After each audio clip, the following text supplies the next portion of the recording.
The Houston Texans are the newest NFL franchise who debuted all the way back in 2002, 3 years before I was born. Before them, there existed the Houston Oilers, one of the 8 original AFL teams. What happened to them, you may ask? Well, the Houston Oilers moved to Tennessee in 1997, and 2 years later were branded as the Titans. Speaking of the Oilers, despite winning the first 2 AFL titles, they never made a Super Bowl all the way until 1999 as the Titans. The Jets won a Super Bowl before that. The Oilers had key players like Warren Moon, Earl Campbell, Bruce Matthews, Eddie George, and so forth, yet struggled in the playoffs. Well, actually, they struggled in general. Since 1960, they only had 2 seasons of 12-plus wins. They also blew a 32-point lead, and of all the original AFL franchises, the Oilers were the only franchise to not make a Super Bowl by the time they relocated in 1997. I won't call them a laughingstock, but they're on the lower end of the spectrum. The Oilers would pack their bags and move to Nashville due to the usual: no new stadium. Despite the Astrodome being renovated via owner Bud Adams threatening to relocate in the 80s, it was getting old. Plus, the Oilers didn't own the stadium, they were leasing it from the Astros. It was called the Astrodome. So anyway, the city said no to a new stadium, and the Oilers went to the land of barbecue and country music. But what if Adams didn't relocate? Let's say Adams got enough money for a $235 million stadium just like he wanted in our timeline. What happens to the Texans? They do not exist. Does LA get the 32nd franchise? How are the Rams and Chargers impacted? What happens to the Nashville market? Before we begin, be sure to like and subscribe and share the content with anyone who might like this type of content. Let's get into it.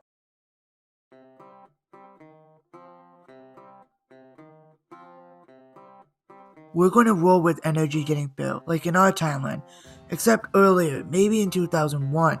The Oilers' lease on the Astrodome was set to expire after the 1997 season, so from 98 to 2000, the Oilers play in Rice Stadium until energy is built. Comparatively speaking, Houston is a much better market than Nashville.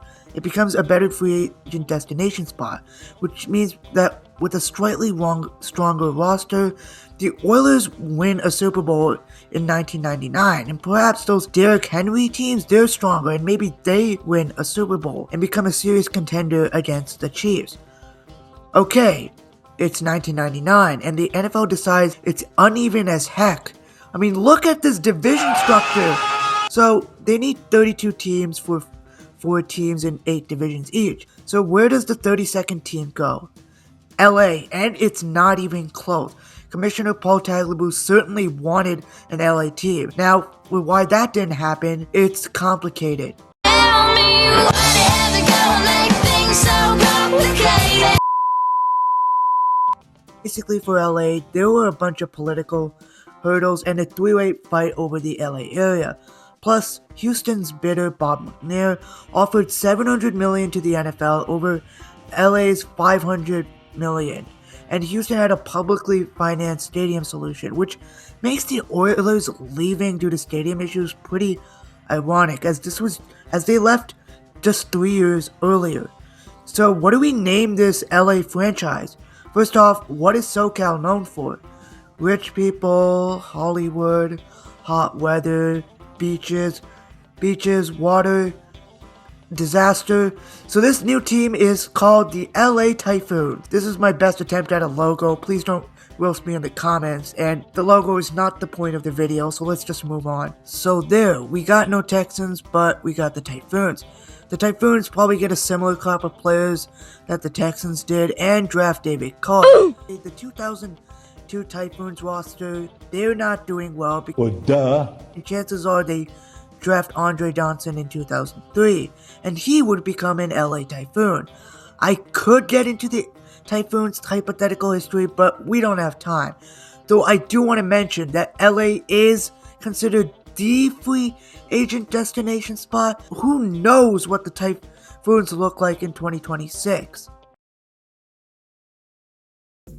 Okay, let's move forward a few years and focus on the Seahawks. There were 15 teams in the NFC and 16 in the AFC, so they needed a 32nd franchise. Now, you might say the Texans are in the AFC, so why didn't they go to the NFC? Well, because Dallas blocked them from doing so, meaning that an AFC team had to move to the NFC, and that ended up being the Seahawks. In this alternate timeline, LA is free to be an NFC team, which means the Seahawks stay in the AFC West. And since there's a hole in the NFC South, the closest AFC West team would probably be the Kansas City Chiefs. I know it's a bad alignment, but then again, the Cowboys are in the NFC East and the Colts are in the AFC South. So, stay with me here. So, in 2013, as you know, the Seahawks won the Super Bowl, and they routed the Broncos 43-8. The number one offense and number one defense in this timeline meet in the AFC Championship. Seahawks faced the 49ers in the Super Bowl 48, which is a much more entertaining matchup.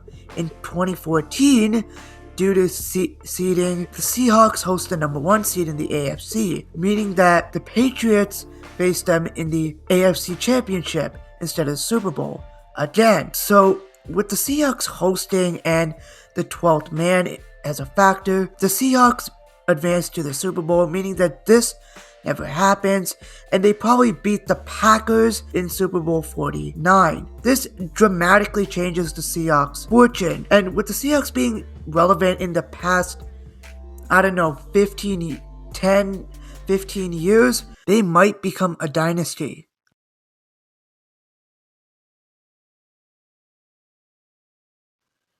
It's 2016, and in this timeline, the Rams will still move out of St. Louis because owner Stan Kroenke didn't like the St. Louis as a market. He planned to move the Rams to LA, and even with the typhoons there, he still does. There's also the stadium issue with the Edward Jones Dome, which was a stronger justification in getting the move done in our timeline. That being said, SoFi is never getting built. You see, 3 teams filed to move to LA, the Raiders, Chargers, and Rams, with the AFC teams proposing sharing a stadium in Carson. The Rams won, with Stan having the idea that a state-of-the-art stadium being built so you could have a team in LA. Heck, the Typhoons already have a state-of-the-art stadium years before they move.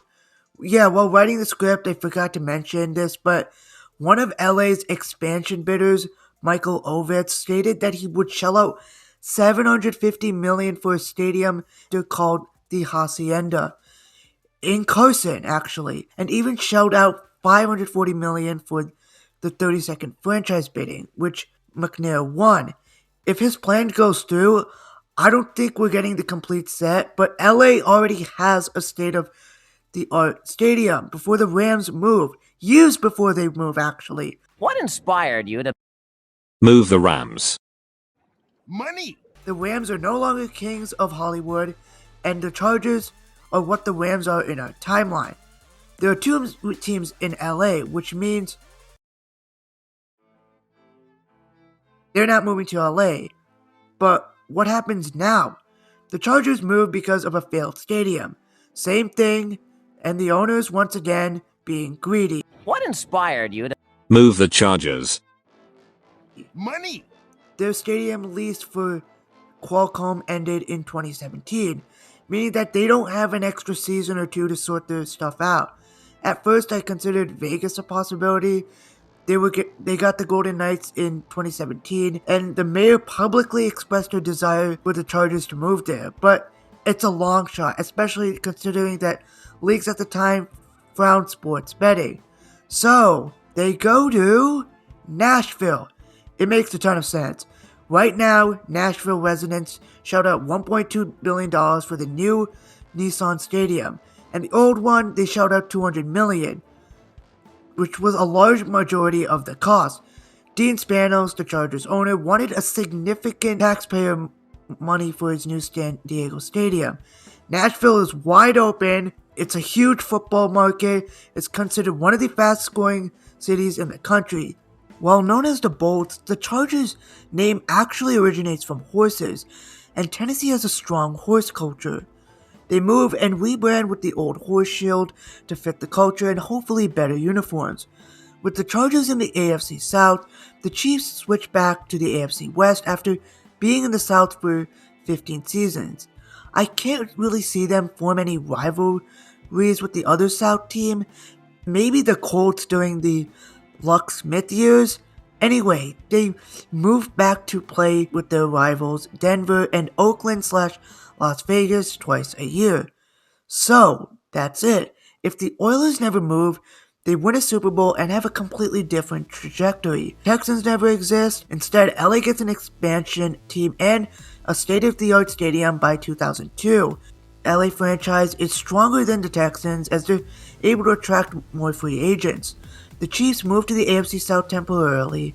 The Seahawks are now an AFC team who completely altered the 2010s AFC landscape. The Rams become second fiddle, which begs the question if they even win Super Bowl 56. I'm not denying they're a good team from the late 2010s to mid-2020s, but with the Typhoons being pre-established for over a decade in this timeline, you can never tell. Finally, Nashville gets the Horsey Chargers in 2017. So thanks for watching, and I hope you enjoyed the video, and smash that subscribe button. Again.